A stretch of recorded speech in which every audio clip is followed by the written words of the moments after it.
Good afternoon, everybody. Welcome to another episode of Wirecast Live. Today is Thursday, June 16th, and I'm Andrew Haley. I'm the Wirecast product evangelist here at Telestream, and I'm very happy to be here today because this is an exciting show. This is a first for us on the show, first of, I hope, many. We are interviewing a guest today. We have a special guest, and we don't typically do interviews on this show. This is our 7th or 8th episode now, and we have, up till now, been doing a lot of tips and pointers about Wirecast, a lot of in-depth stuff that you may or may not have known about Wirecast. All this, of course, kicked off when Facebook streaming became available to Wirecast users and everyone, and we were very excited to do that. So we figured this was the perfect opportunity to start a weekly show where we can get on with you guys, our Wirecast customers or potential fans of live streaming, and just help share our knowledge with you, interact with you, take questions in a more informal way. Up till this point, we've done webinars on a monthly basis, and those tend to be a bigger event, a one-time thing. We do record them, but it's less opportunity. This gives us a more informal format and medium to share up-to-date information with you guys and things that may just be more helpful or may not warrant a full-on webinar, type of format. So without further ado, today's topic really is about cameras. We want to talk about everything you might need to know about selecting a camera, what kind of cameras are out there, how do they work with Wirecast, and what to look for when choosing a camera particularly to augment your live streaming workflow. And for that, I have called in the experts. Paul Richards from PTZ Optics will be joining us today via our Skype talk show box from NewTek. So this is a very exciting opportunity to put this cool piece of equipment to work. It's a very nice way to bring in remote callers, and we are joined today, right now, by Paul. He is coming to us from Pennsylvania and Philadelphia. So Paul, welcome. Thanks for being here today. Hey, thank you, Andrew. Hi, everyone watching live. I'm happy to be here. Yeah, we're really excited to have you. As I said, this is a first for us on the show, and it took some technical finagling in the background, but I think we've got this all working, knock on wood, and everything's going smoothly, and you won't drop out on us during the call. But if that happens, we can always do this again next time. So Paul, that aside, let's just start by giving people a little background on PTZ Optics. Who are you guys? What do you do? And what's your role there? So I am business development here at PTZ Optics, and we are located right outside Philadelphia, and we specialize in pan-tilt zoom cameras. I have a couple here I'm going to show everybody. Right. But they're basically live streaming cameras that work great with Wirecast, and they help you pan, tilt, and zoom, and really allow for a single operator to have multiple pan, tilt, zoom, multiple views with a single camera. Yeah, we actually have one of those in the studio, and I can demonstrate that a little later for folks if they want. We love it. We think it's great. We actually announced partnership with you guys some months back, I think last year or beginning of this year, and I think one of the things we found is that Wirecast customers are really, really excited about your particular types of cameras. So I'm happy to give you an opportunity to share kind of what makes them different or unique than other types of cameras they might be shopping for, or the types of features that people should consider when looking around. So how long have you been at PTZ Optics in doing this job, and how old's the company? Sure. So the company was started in 2013. So that gives us about 3 years of industry experience. And the company's really grown very quickly. We were in the innovation centers at Infocom and NAB, a few years back. And now we have a huge booth showing off Wirecast 7 just last week at Infocom, and a new auto tracking camera and a whole bunch of cool stuff. Hopefully I'll be able to show you guys just a couple of the things we're doing. But we're doing some exciting things I think people are going to appreciate watching. Yeah, and just to clarify that for folks who are watching, Wirecast 7 is not out yet. We were just giving a sneak preview at the booth. No problem. It's a sneak preview for folks to see what's coming, and you can actually see on our banner on the webpage that there's some exciting, tantalizing hints about what's around the corner. So definitely a lot more on that coming soon. But for now, yeah, it's your company, PTZ Optics. I just hear rave reviews from everyone who uses your products and finds and uses your cameras. So I hope that people watching this, eventually kind of find you and find what they're looking for when shopping for a camera. But maybe we should back up a step and kind of talk about cameras in general. So what kind of cameras are there? There's a lot of different kinds of cameras out there, right? It seems like everything these days has a camera on it, right? From your phone to your child's toy in his bedroom. So like what types of cameras are there, and what types of cameras should people think about when setting up a live stream? Sure. So I think that a way a lot of people look at cameras is by the connection type. So there's USB cameras, HDMI cameras, IP cameras, and all of these cameras usually can very easily be ingested into Wirecast and used as your live streaming camera. Where PTZ Optics comes into play is where you want something that can actually pan, tilt, and zoom. And what that allows a single operator to do is to have 4, 5, maybe 20 different views with a single camera. So if you put 1 or 2 of these down for your live streaming event, now you can switch between, potentially hundreds of different presets, and by just a single camera or maybe 2 cameras, it might look like you have 10 or 20. Right, you can optimize and things like that. So it's almost like you are automating the cameraman process. So you're not no longer having to have a manual person there. You can kind of control it with presets. If you know you're going to do a certain number of angles, you can program the cameras to do that. So that's a really important feature as far as the manual operation. Do you have someone to run a camera? What's their experience? Or do you need something that, one person can run 2 or 3 cameras through an automated process like that? And I think we'll get a little more into the types of camera control systems that are out there towards the end of this interview. But what types of features besides operation should you look for? Let's talk what about lenses, sensors. There's a lot that goes into making a good camera, and maybe we should talk about what differentiates a bad camera from a good camera. Like why is the $100 webcam so much worse than say a $2,000 high definition SDI camera that that professionals use? Yeah, so really when you get into the professional live streaming and broadcast industry, a term that a lot of photographers know of is it's all about the glass. So the optics are really one of the most important things because CMOS sensors, the sensors themselves, normally max out at around 1.3 megapixels is what our cameras have, and it doesn't become as important as the actual optics because we're not really doing 4K live streaming. 1080p live streaming might even be a little bit unrealistic. 720p is a good standard. And so like the actual megapixels and the resolution is important, but it really isn't as important as the actual optics. That it doesn't matter what sensor you have or what resolution you're using. It all starts at the beginning at the glass in front of the lens. Interesting. So a lot of people think that a larger sensor is going to help them, but if the sensors, you're basically saying if the sensor is not, the sensor is less important, even a decent sensor or maybe not as large of a sensor is still not going to have as big of an impact as the type of optical system and the glass and the system and the quality of the lenses that are capturing the light and delivering that image to the sensor. Yes, exactly. It's kind of like, you put the best foot forward with the glass. Now, you can spend hundreds of thousands of dollars on glass made in Germany or Japan. And one of the things PTZ Optics has done is we've kind of looked for the best value, to value per price to make it affordable product. So as you'll see in like this camera, for example, it's kind of really nice Olympus lens in here. So it's not the most expensive Japanese lens that you could purchase. But it does, I'm using it now, and I think we'll do a little test footage.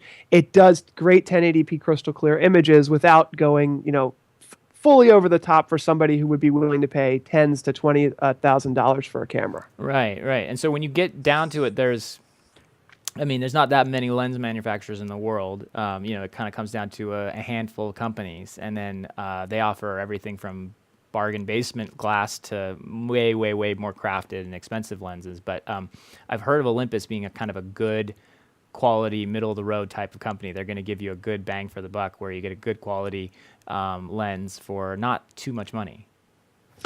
That's what our engineers are always working on, and we get all these feature requests. Can you do 4K? Can you do this or that, and the other thing? And we're saying, yeah, we will, when the prices are affordable and the market can accept something like that. And we get feature requests all the time for things that we're saying, yeah, we want to do it, but do you really want to pay $500 more for every single camera that you buy? So we try to find that middle ground. Yeah, that's a really good point. One of the things I think you guys are known for is a very competitive price for the features. So it seems like you're very conscious of that, and that's part of, I think, why you've seen the success that you've seen, because people are getting great results, but they're not having to break the bank to do it. So that's very cool. So it seems like if we had to weigh the two, you want to consider a better piece of a better glass lens over the sensor. Obviously, you need a camera necessarily. You're going to get better results if a camera has the room to put a lens on it, right? So a webcam, for example, is going to be a mirror lens or something. It's basically there's almost no depth of field, no focal barrel or whatever that you typically would see on a larger camera, and that has a huge effect on the quality of the image as well, right? Yes, so a typical webcam, which is a lot of live streamers start off with that, and it does actually work well for certain scenarios. It's built to be 2 to 3 feet from your face. It's supposed to be, right on your laptop, or just so there's a very small focal range. Whereas with a PTZ camera, the focal range can actually change as the optics are zooming in and out. And it generally has a larger focal range. So when you're fully zoomed out, you could have someone in focus, 20 feet away, and then a full stage of, people on a stage, for example, that are all in focus. Whereas opposed to if you really wanted to get a tight shot when you're fully zoomed in, the focal range will be shorter, but you'll be able to be zoomed in tightly to the thing that you want to zoom in and focus on. And then for those who really care, normally most of our customers use autofocus, so whatever you zoom into is what will be in focus. But you can actually turn that off and kind of fine-tune the focus. Maybe you want to have an artistic effect and have something out of focus and come into focus and things like that. But in general, people are using autofocus, and the ability to actually change the optics and zoom in with the optical zoom allows the focal range to change and adapt to what you're zooming in on. Got it. So, and when you talk about focal range, you're really talking about the things that are in focus, that the camera, that aren't blurry or washed out in the background or in the foreground. So it's the area of the scene or the image that the camera can focus on and bring clarity to. Okay. Yes. And that, there's an old saying when you, I don't know if it's an old saying, but when you are shopping around for a car, you kick the tires. When you are looking for a puppy or a dog, you should, my wife is a big animal lover, and she has like a series of tests that she runs on dogs. Particularly, we like rescues, but you don't always know how they'll react to small kids or things like that. So she runs a series of tests on her, on any animals that we consider bringing into the home. What are the types of tests, or what are the types of things people should run or look for when they're testing out a camera? Sure. I think number one is probably compatibility with your system. So if you're using a Mac or a PC, they can be slightly different. The thing that I would think about most is, for a lot of our customers, and for me personally, I like USB. I like to just plug it into my computer. It just makes sense to me. I'm not using any capture cards or running HDSDI. Now, some people do that, and everyone has a different workflow. But I would say compatibility and connectivity. So the compatibility would be, does it work with my system? Is USB the best way because I have a MacBook Pro and I want to just plug it right in and, start streaming from there? Or do I have a broadcast switcher and I need HDSDI? So connectivity is like the number one thing. And then does it actually have the correct zoom capabilities or field of view that you need? So a lot of times, if you're in a classroom, for example, you might need a really wide angle shot to get everyone in the classroom, wall to wall in that shot that you're looking for. So we actually have a tool on our website. It's available at designer.ptzoptics.com, and it allows you to select the room size, whether it's a classroom or a conference room or an auditorium, and then put down the cameras. And what it does from a top-down view is show you a triangle, and that triangle is the field of view. So from side to side, you can say, okay, well, this is actually going to get everyone that I'm looking for in the view. And then there's a smaller triangle that shows you the fully zoomed in field of view. And that's important to say, well, do I want a head and shoulders shot of my CEO that's doing a presentation, 50 feet away? And it allows you to kind of gauge whether or not there's enough optical zoom, and then fully zoomed out, am I going to be able to see like a wide enough shot to capture everyone that I'm looking for? Got it. Got it. So those are good things to think about. Your, connectivity, compatibility with the system. I mean, obviously, in theory, a camera, is going to have a certain type of outputs. Not in theory, in practice, it's going to have a certain number of outputs, whether that's HDMI or HDSDI, standard definition, or USB, as you say, or if it's a streaming camera, it can go over the network. There's different different ways the cameras can get their image or their signals to the system where you need to capture that image. And if your system is a switcher with only hardware inputs, I've talked to customers that have ancient, S-video switchers or RCA switchers, and they need RCA signals to get their, and they're dying because none of the new cameras really accommodate that. And then, of course, you've got people who just have a computer or a laptop and they want to bring it in through USB, which can save a lot of headache. But, of course, not all cameras behave the same way on all operating systems. USB drivers and stuff can behave kind of funny on certain different with different systems. So, yeah, a good way. I think that's a really important point is compatibility and connectivity are huge. And then other things, of course, are, as you mentioned, the field of view. How far back is the camera going to be? Where's the subject? What are the areas that it needs to cover? Does it have that range? Are you going to get a good image across that range? One thing that was a big deal for a while was on older cameras, and even now I think with apps and things like on your phone that don't really have a real zoom, those types of cameras, but you can do what's called a digital zoom, which is really just, doesn't actually get the camera lens or change the optics inside the camera. It just blows up the digital image and makes it way more fuzzy and pixelated. So it's like a fake zoom. And obviously you don't want that if zoom is a big deal for you and you need to go a long distance and come back out. You want a physical camera that's got the capability to do that. So great points there. Thanks, Paul. All right, so what should we cover after that? I think we've covered types of things to look for in a camera and things that are important, what separates good cameras from bad cameras. I'd also like to throw in like lighting into that, right? So cameras handle light sensitivity differently. Sensors do have a role for sure. Can you talk a little bit about light sensitivity in cameras? Is that something that you're comfortable speaking about? Yeah, so there's a standard specification for cameras that's called the lux rating, and what that is it's how low the lighting can actually be to still capture, to take full advantage of the sensor. We actually have fairly good lux ratings of 0.5, and that has to do with the foot candles that are in a given space. So there's foot candle meters you can take to a stage or a given place and actually take a sensitivity level to the lighting. And I've been told that our lux is very good in the industry. Obviously, you really do need good lighting. One of the things I will say for anyone who's kind of doing it themselves or setting up a small, one-man broadcast on a small budget is when we started our live streaming, we bought 2 lights from Amazon that were like $100, and it made a huge improvement to have. I think there's a key, a fill, and then like a background light. That's kind of like the minimum you want to do for a professional broadcast, and it makes a huge difference. Mm-hmm. Yeah, I think it does. Lighting, I've noticed, will take a bad camera and almost make it a decent camera, and it'll take a good camera and it can do the reverse. It can take a good camera and make it a terrible camera, and then of course it could take a good or a decent camera and make it a fantastic camera. So I don't want to undersell that. You can add hundreds of dollars to the value of the camera that you bought, or take away hundreds of dollars with the quality of your lighting. That's a big deal. And I think something lighting is tricky. We still struggle with that.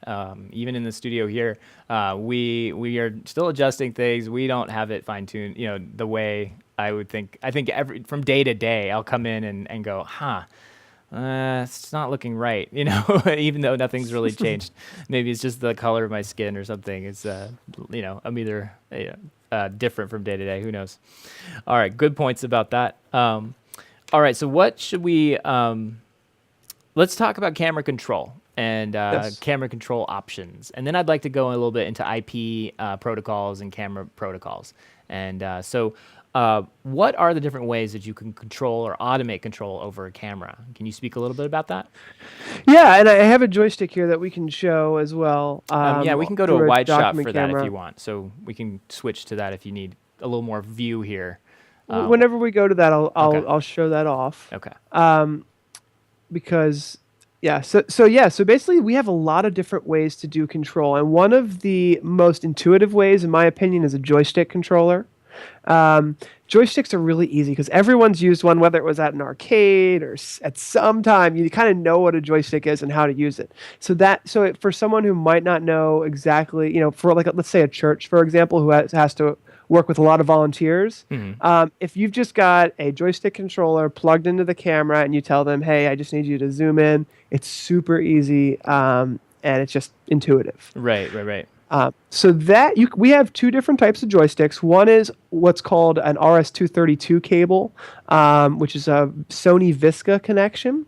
So that's just a very standard connection. It's an RS-232 cable. You can run it hundreds of feet. And then we have an IP joystick, and that IP joystick actually uses a protocol called ONVIF, and that goes over the network. And the nice thing about that is now you don't have to run cabling back to wherever you are. You just plug the camera into the network, plug the joystick into the network, and anything in between is just, your network switches and everything. So it's very easy to get that cabling done.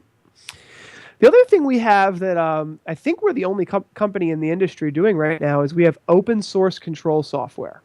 So a lot of people like open source. If you're at all techie and you want to kind of take the open source control software and build it into your own program or make it do exactly what you want to do, all the controls are open source, and we've had that since day one, and we have tons of developers who are submitting what they've created and saying, "Hey, isn't this cool? Does anyone else want to try this?" Or, "Hey, do you want to try that?" So we have a cool little community of open source developers as far as control software. An IR remote is probably the most popular. You can set presets on this. You can control up to 4 cameras, and it's really super easy. And then with the IP stuff, you can actually do almost anything you want. Okay, it looks like you're giving me my... Yeah, we're going to switch to a full view for you. So I have a joystick here. So here is my joystick, and I've got control of this camera right here. So it looks as though this is my joystick there. And then I also have... a couple slides. So here's a couple cameras, for example. But yeah, there's joystick control and a few other things. But that's one that we've thought's been really popular. It looks like my camera feed dropped on me. Oh no. Okay. We're still I getting should- a feed here. So my joystick. Okay. Or I guess this is a document camera. Let's see if that pops back up. Okay, there we go. Here we go. So this is my joystick here, I and see. I can control up to like 200 cameras with this. Oh wow. And just show this camera here, right under there. Maybe it'll look better like this. There is a RS-232 up and in and out, so you can actually daisy chain them. Gotcha. So you can put one camera, and then you don't have to go right back to the joystick. You can just go from one to the next, which is kind of nice. Oh, that's handy with cabling. And then you can see there with that IP connection there, that has been super great for controlling because you don't have to run cables all the way back to your space. You can just put it right there, Yeah. which is kind of nice. And since you gave me the full screen view, I'll introduce you guys to our little. This is our chief streaming officer here. He is in charge of all of our live streaming events that we do. I see why you want to put him in charge. But we actually invented him in a way. because there is really doesn't seem to be a title for the people who take ownership for doing all the live streaming and video content creation. It seems to be could be a director of IT, could be a myriad of different. Yeah, it depends on your vertical. I mean, if you're a house of worship, you could be the worship director. You could, I mean, it just depends on. We've met a lot of different people in a lot of different roles that do that. But anyway, this is a little probably more than we need to go over. Yeah, I mean, if you've got other slides, we can turn those back on if you have some more stuff to cover. I think the main point that you showed there was great, that you can control so many different types of cameras across the model line, and that you basically got a complete system there for hundreds of cameras, more than anyone could ever technically need. I want to say bye to what's his name. Yep. Bye there. God. You don't have an official name for him yet? We're calling him the Chief Streaming Officer. The Chief Streaming Officer. All right. See you later. See you, Chief Streaming Officer. So what's this graphic here? This is kind of how you guys break out some of the products that you offer across feature to price? Yeah, exactly. So this is that we have 4 models. They're available in gray and white. And they start at $15.99 and go up to $17.99. And I feel like it's fairly simple because there's 4 models. So there's a 12X and a 20X. And then it's either USB or HD SDI.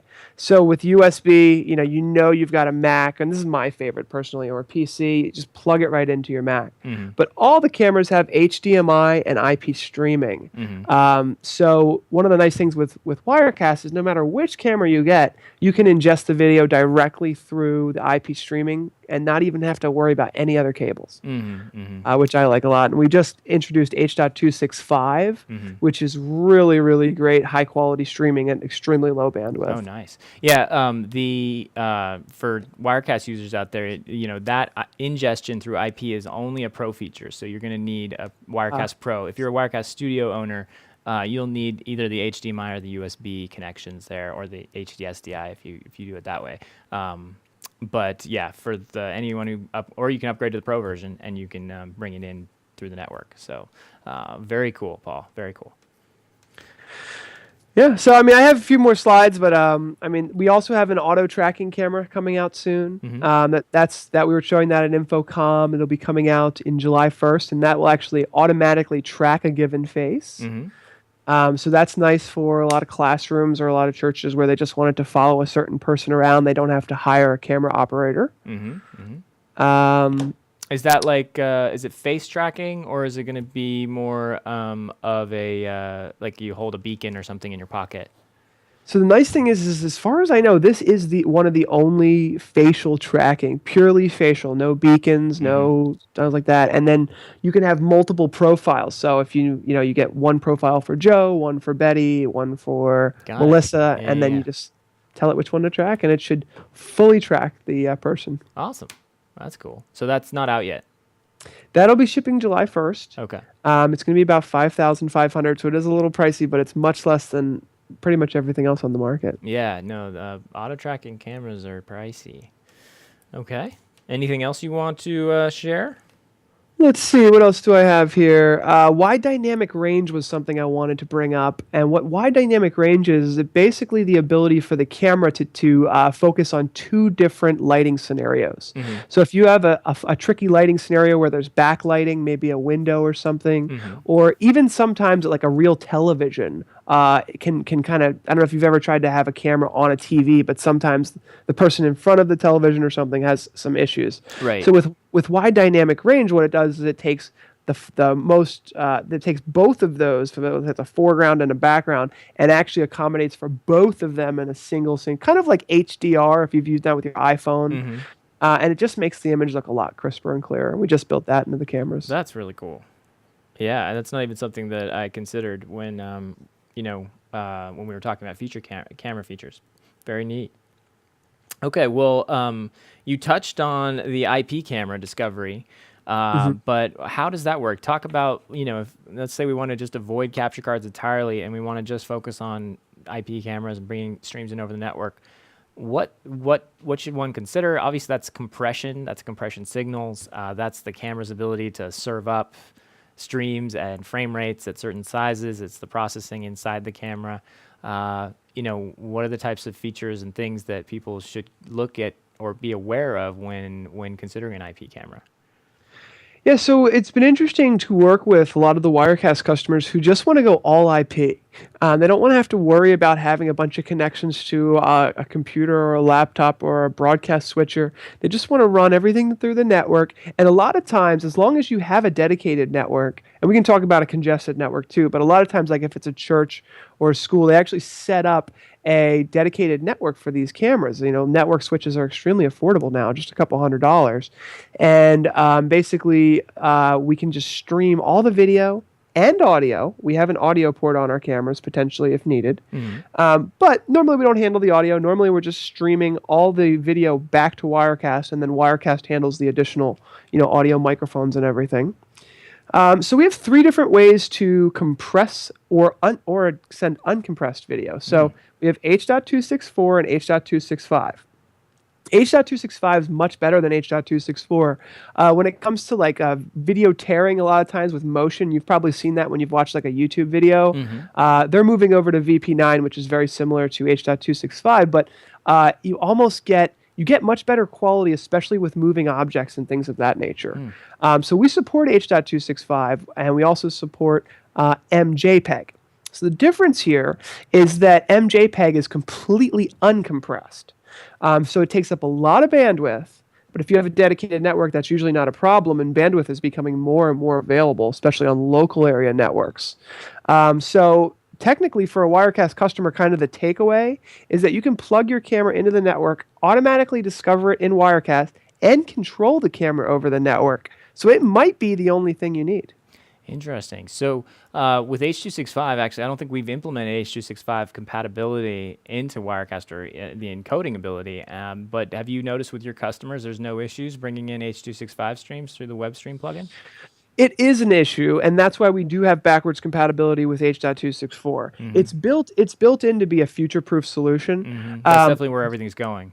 It's where things are going, but we couldn't remove H.264 because there's really not much support for H.265 yet. Right. I mean, one of the things about H.265 is it's a more complex compression algorithm. So the CPUs that would be decoding them, or the GPUs and so forth, need to have their game stepped up for that. And in order to be compatible with computers that have been out for the last 4 or 5 years or whatever, most of them, I think, are going to be much more comfortable with an H.264 decompression rather than, say, an H.265 one. I'm not the expert on this by any means, but I believe that's kind of why we've also waited a little bit, because modern hardware isn't quite ready for it. Yes, that is completely true. So to be completely honest, depending on your network, you will probably get a more high-quality signal from a direct HDMI, HDSDI, or USB. Because there's no compression, and you plug it right into your computer, and your computer knows what to do with a USB there's some compression, video but signal. It's much, much, much less. Yeah. So if if you want to go all IP, we see a lot of people doing it, and it seems to be working really fine with your auto discovery. I believe you use a protocol called ONVIF, which is extremely low latency, and we've got a lot of people who are happy with it. So you can get video and camera control with one IP network connection, but in really mission-critical situations, it's still just not quite as good as a direct USB, HDMI, or HDSDI. Yeah, in the studio here, we're using all hardwired cameras. I still prefer a hardwire camera if I have the option. But that being said, it's pretty nice to be able to do over the network. Just bringing things in cableless. If you feel confident in that. There's a lot of churches out there, a lot of customers that just want it all network based, and they do just fine with that. I've seen a lot of setups that are successful with no wires. Pretty cool. Yeah, we even bumped into someone at Infocom who has a PoE adapter for our cameras, so you could literally not even need power for the cameras with just a single PoE network switch. PoE, I'm not familiar with that term. Sorry, so PoE is power over Ethernet. Ah, okay. So if you have a network switch that supports PoE, right. You can actually power the camera, provide video for the camera, and control the camera all over a single network Wow. cable. Yeah, I always like meeting guys like that spend so much work and time thinking about how to completely remove any of the work and time. They're like, I didn't want to deal with anything, so I really, really thought about this, and I eventually removed all of the things from it. So the complexity of simplicity sometimes. But that's very, very cool. Always fun talking to people at trade shows like that. It's one of my favorite things about them is just meeting what people do with them. I mean, you have these products and you put them out there, but you never know where they're going to end up or what people are going to do with them. So cool stuff. So let's put Paul back on and we'll do some questions with the audience. We can pull up some comments here. And then Paul, if you have some time still, we can take some questions. Yeah. All right. Yeah, I'd be happy to. Great. If you want, you can go to the Telestream Wirecast Facebook page and just pull up the stream here. You should be able to see it. And it looks like we've got some people tuning in here, and they're having some questions. Cool. All right. Well, not too many, actually. Looks like Sandy was saying he couldn't stay the whole time, so he had to run. And then Paul, and yep, that's you. You commented. Good to see you. That's me. Yeah. And then Steve is wondering, can the network-based camera with embedded audio, can that be de-embedded and delayed to match picture? So the interesting thing with the audio in our cameras here, and I'll take one of them, show one of them here. There's an audio line in there. Mm-hmm. So they're actually sent together. Mm-hmm. So there shouldn't be any sync issues. Now, if you are just sending video over the network, there could be a delay on your network. That's why when using HDMI, USB, or SDI, there will be no latency at all. But over IP, there's a potential for latency depending on how congested your network is. So if you send the audio with the video, they'll be synced up. But if you have them separate, there's a potential that you could have, an unsynced video and audio feed. Mm-hmm. We don't actually have a solution for that potentially. I don't know if Wirecast does. Yeah, we actually stay tuned. Wirecast 7. There's some cool stuff coming in that should help with that. But we up till now have been we have an audio delay feature that has allowed people that if the audio is lagging for whatever reason, if you're using IP sources as your main video sources, and you're also wanting to bring in audio from, say a hardwired system like a mixer or something, like a house sound system, in general, that audio is going to beat the video there almost every time. And so really, I recommend that you bring the audio into one of the cameras or more than one of the cameras, and then get the audio in with the video so that the video and audio are time matched together.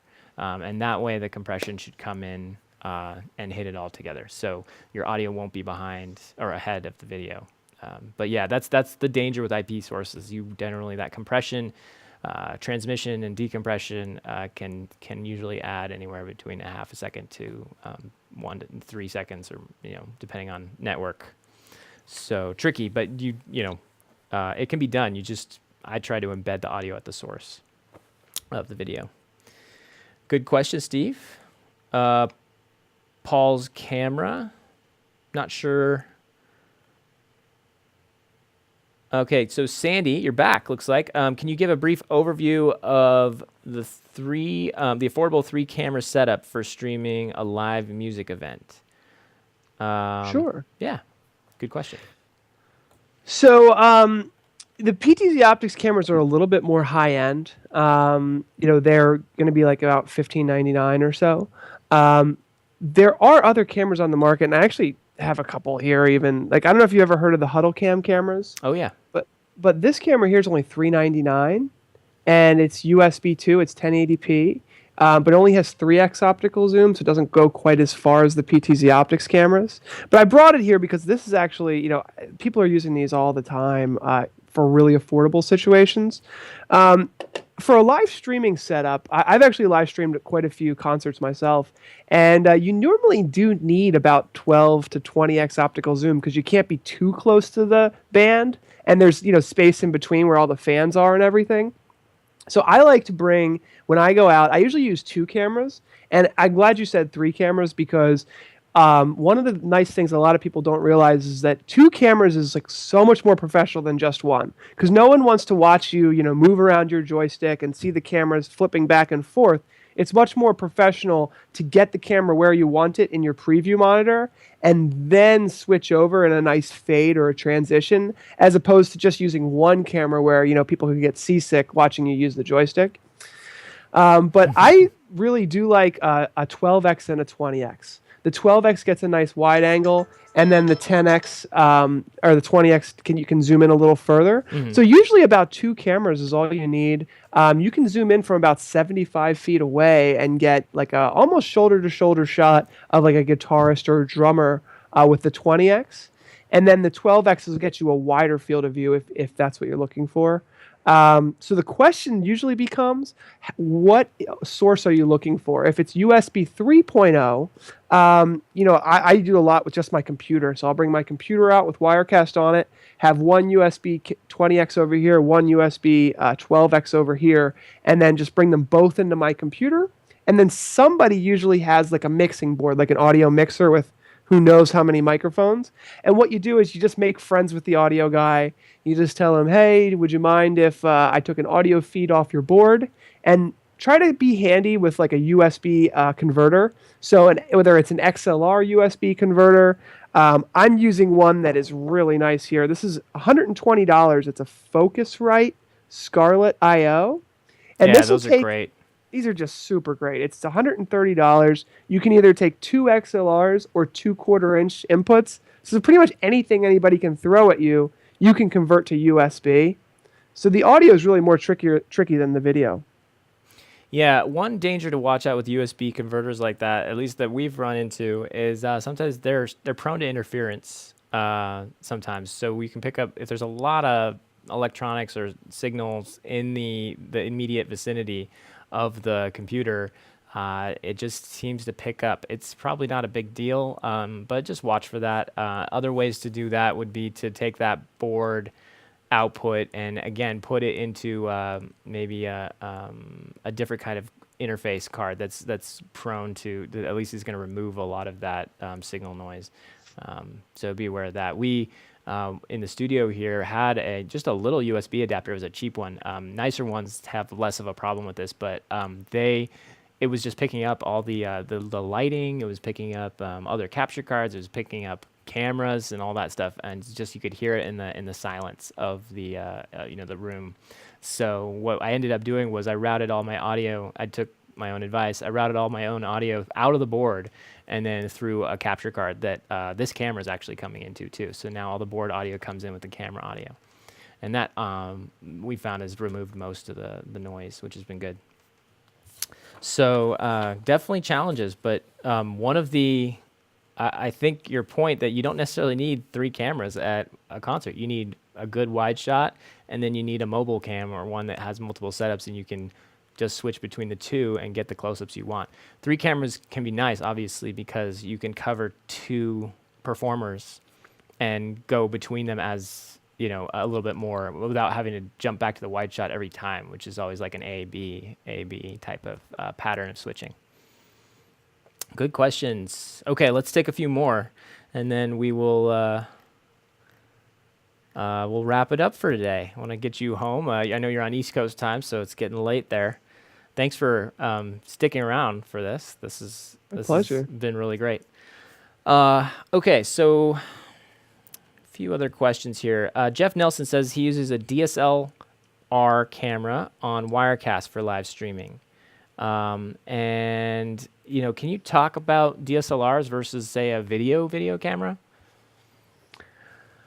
Yeah, I mean, from what I understand, digital SLR cameras are mainly meant for photography. Mm-hmm. From what I think, yeah, I mean, like the advice I've always heard is that with those guys, you can get rolling shutter problems where they are designed to take short chunks of video, or they do well in small situations, but for prolonged shooting, for lots of panning, zooming, camera movement, they aren't optimized for that because of something to do with the way the shutter works for still images versus the way it works for video cameras.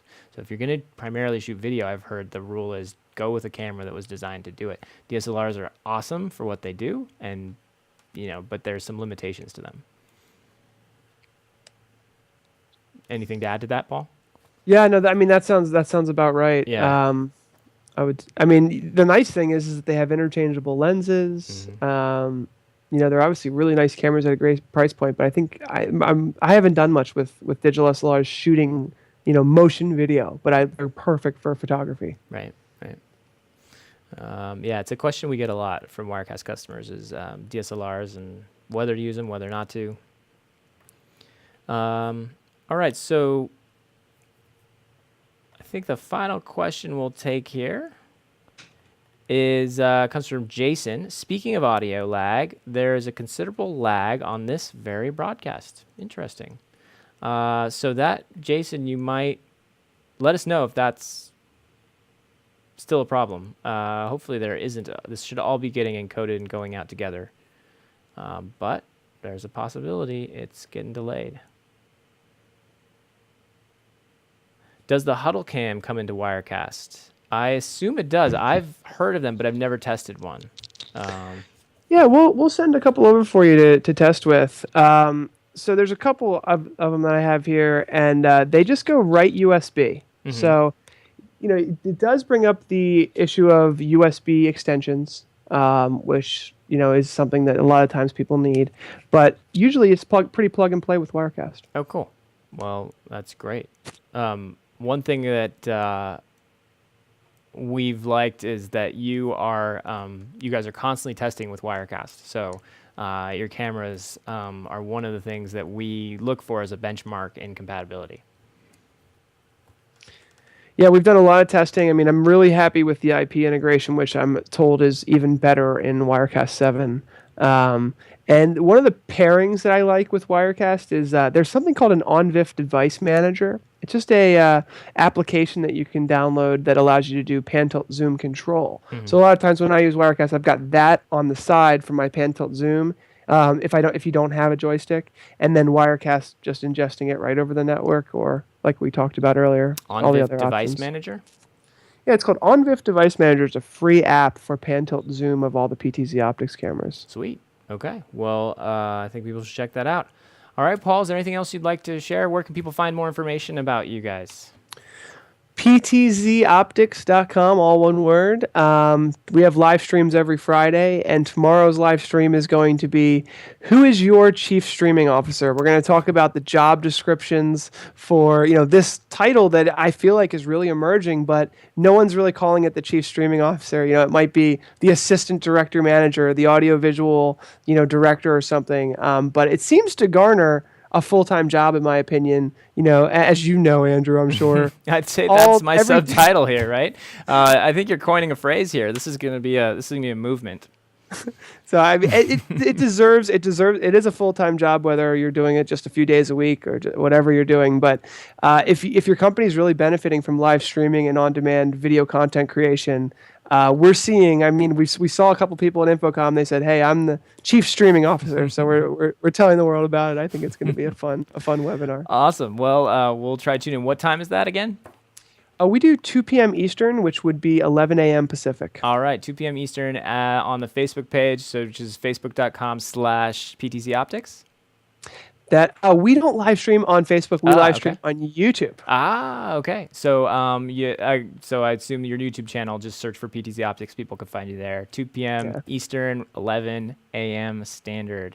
But this has been fun. Pacific. I really like Facebook. Oh, yeah. Well, we're glad to have you on here, and we will hope to see you again, Paul, and talk to you again soon. Thanks, Andrew. I really appreciate having me. Have a great evening. Bye-bye.